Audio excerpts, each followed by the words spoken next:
Hello everyone, welcome to study for NET. My name is Shalu Garg और हम कर रहे हैं अपने NTA UGC NET paper first की प्रिपरेशन, जिसमें हम कर रहे हैं अपना टॉपिक रिसर्च एप्टीट्यूड और हम डिस्कस कर रहे हैं इसके प्रीवियस ईयर क्वेश्चंस।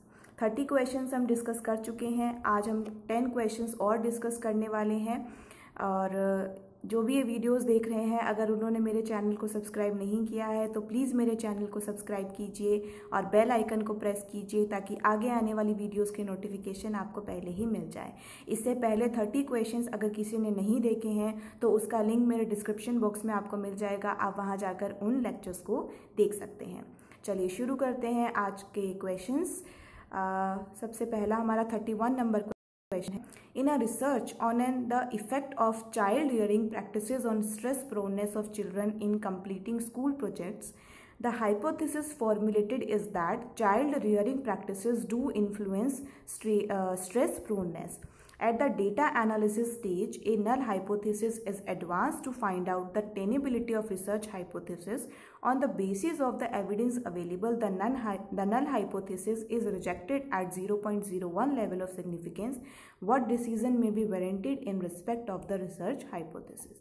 इसमें एक रिसर्च है जहाँ पे चाइल्ड रेयरिंग प्रैक्टिसेस, मतलब ये देखा गया है कि कितना स्ट्रेस चिल्ड्रन में देखने को मिल रहा है। यहाँ पे हाइपोथेसिस को फॉर्मुलेट किया गया है कि child rearing practices do influence stress proneness. तो इसमें हमने ये देखा है कि लेवल 0.01 लेवल ऑफ सिग्निफिकेंस पे हमारा नल हाइपोथेसिस रिजेक्ट हो गया है। तो हमें ये बताना है कि हम क्या डिसीजन ले अपने रिसर्च हाइपोथेसिस को लेकर। रिसर्च हाइपोथेसिस दैट मीन्स हमारा अल्टरनेटिव हाइपोथेसिस। तो हमने यहाँ पे हमारा स्टडी किया था कि हम नल हाइपोथेसिस को यहाँ पे टेस्ट करते हैं। तो नल हाइपोथेसिस हमारा यहाँ पे रिजेक्ट हुआ है। दैट मीन्स रिसर्च हाइपोथेसिस और अल्टरनेटिव हाइपोथेसिस ऑटोमेटिकली हमारा क्या हो जाएगा, यहाँ पर एक्सेप्ट हो जाएगा। तो जो हमारा ऑप्शन नंबर बी है, the research hypothesis will be accepted, वो हमारा यहाँ पे करेक्ट ऑप्शन हो जाएगा। ठीक है, नेक्स्ट क्वेश्चन।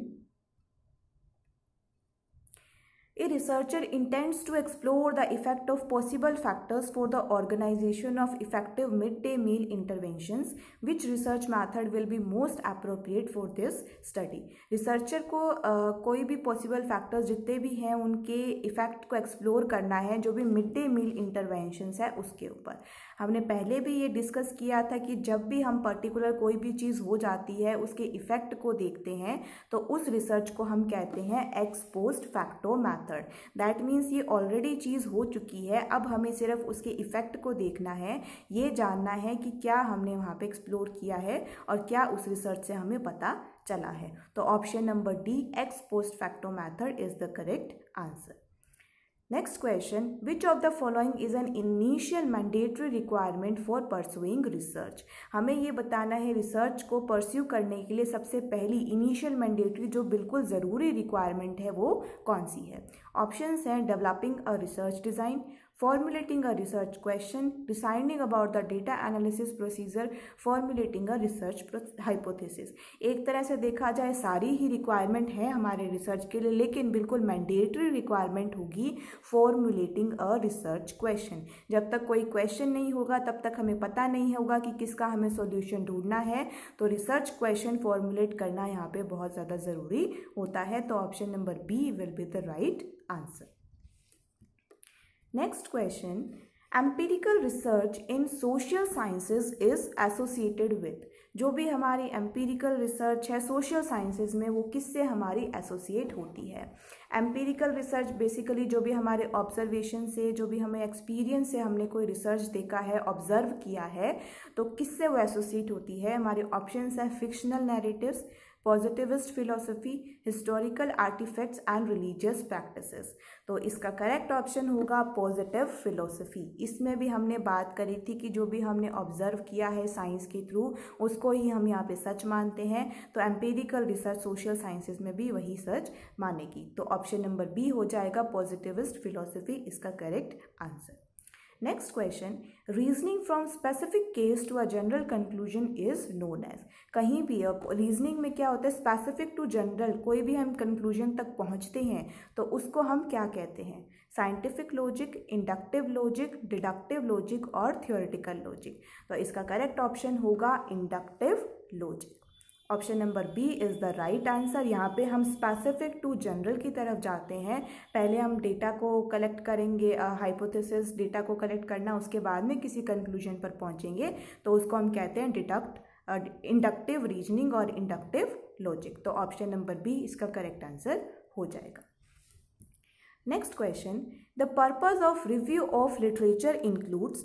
जो भी हम लिटरेचर का रिव्यू करते हैं उसका पर्पज़ क्या है। तो बहुत सारे स्टेटमेंट्स दे रखी है, इसमें से हमें बताना है कि कौन कौन सी स्टेटमेंट्स सही है।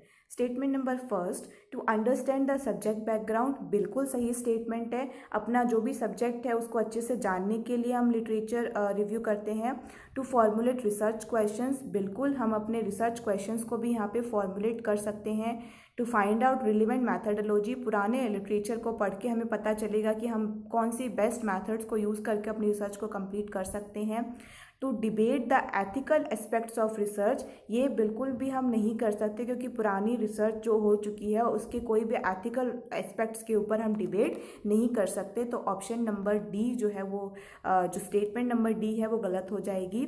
To carry out meta analysis of bibliography, नहीं, जो भी बिब्लियोग्राफी है उसका एनालिसिस हम उसमें नहीं कर सकते, उसके लिए हमारा पर्पज़ नहीं होता लिटरेचर को रिव्यू करने का। To identify the data sources को, डेफिनेटली हम इसके लिए इस पर्पज़ को यूज़ कर सकते हैं। तो जो हमारे स्टेटमेंट्स हैं, statement number A, B, C and F, ये हमारी स्टेटमेंट्स बिल्कुल सही हो जाएंगी, वो हमारे कोड नंबर सी में है। तो ऑप्शन नंबर सी क्या हो जाएगा, इसका करेक्ट आंसर हो जाएगा statement number A, B, C and F. Next question, if you are to calculate Spearman ratio, then what kind of data you would enter।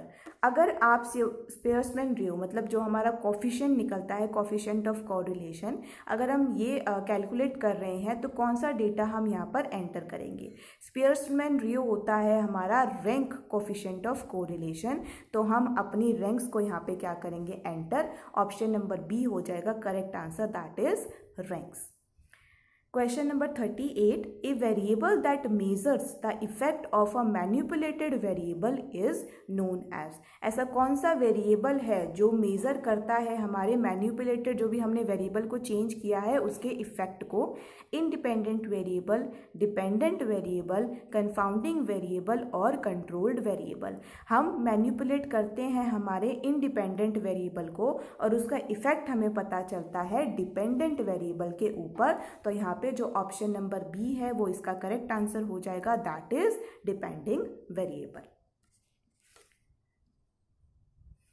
Next question, the kind of numbers which do not represent amounts but instead represent kind, different qualities, types of or categories are known as। ठीक है, जो हमारे एक numbers की तरह होते हैं लेकिन किसी भी अमाउंट को रिप्रेजेंट नहीं करते, लेकिन डिफरेंट क्वालिटीज़, उनके टाइप्स और कैटेगरीज को रिप्रेजेंट करते हैं, उसको हम क्या कहते हैं। हमने एक टॉपिक पढ़ा था अपना मेजरमेंट ऑफ वेरिएबल्स, जिसमें हमने 4 तरीके के वेरिएबल्स देखे थे, nominal data, ordinal data, interval data and ratio. ठीक है, इन स्केल्स को देखा था। तो यहाँ पे जो हमारे सिर्फ क्वालिटीज, टाइप्स और कैटेगरीज को रिप्रेजेंट करता है उसको हम कहते हैं नॉमिनल स्केल। तो ऑप्शन डी हो जाएगा इसका करेक्ट आंसर। नॉमिनल स्केल हमें कोई भी अमाउंट रिप्रेजेंट नहीं करता, हमें सिर्फ वहाँ पे कैटेगरीज और टाइप्स देता है, उसी के थ्रू हम वहाँ पर उस स्केल को मेज़र करते हैं। तो ऑप्शन नंबर डी इसका राइट आंसर होगा।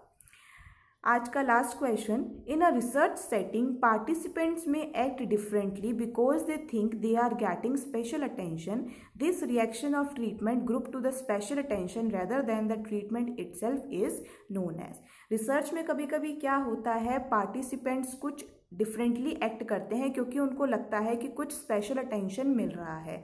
ठीक है, ऐसा कुछ इफ़ेक्ट पहले मतलब किया गया था एक एक्सपेरिमेंट के तौर पे, जहाँ पे जो भी वर्कर्स काम करते थे वहाँ पे उनको एक एक्सपेरिमेंट करके देखा गया, उनको ये दिखाया गया कि उन पे बहुत ज़्यादा फोकस किया जा रहा है, जिसकी वजह से वो थोड़े मोटिवेट होंगे और काम ज़्यादा करेंगे ताकि उनको इंसेंटिव्स भी ज़्यादा मिले।